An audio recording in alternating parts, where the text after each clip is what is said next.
Hi guys, আজ আবার নতুন ভিডিও নিয়ে চলে এলাম। তো আপনাদের সাইড ব্যাক সেটিং কীভাবে করতে হয় সেটা আমাদেরকে দেখাবো। এই যে আমার যেমন ব্যাক আছে, তো এখানে ব্যাক আছে রেডমি নোট 9 ফোনে কীভাবে সাইড ব্যাক সেটিং করতে হয় সেটা আমি আজকে দেখাবো। প্রথমে খুলবেন সেটিং অপশান। তো আপনারা ফোনের সেটিং অপশানটা দেখবেন কোথায় আছে। যদি না পান তো সার্চ করবেন। সেটিং অপশান দেখুন চলে এসছে। তো সেটিং অপশান টিপে তারপরে আসবেন নিচের দিকে লেখা থাকবে অ্যাডিশনাল সেটিংসে হাত দিবেন।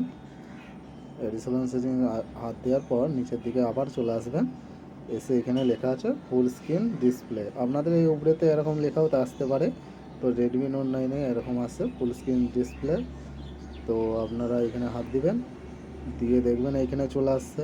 এখানে বাটন আমার যেমন আছে সেটিং সেরকম বাটনস, আর এটা হচ্ছে side back.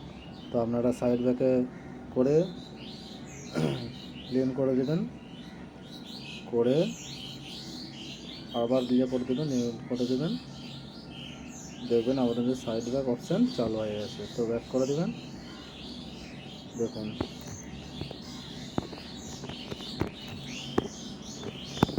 Side back option চলে আসছে, ঠিক আছে।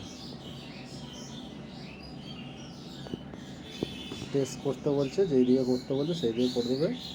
তো এইদিকে সাইড দিয়ে টানতে বলছে, টেনে দিবেন, ব্যাস ওকে হয়ে গেছে। আই এম ডান করে দেবেন।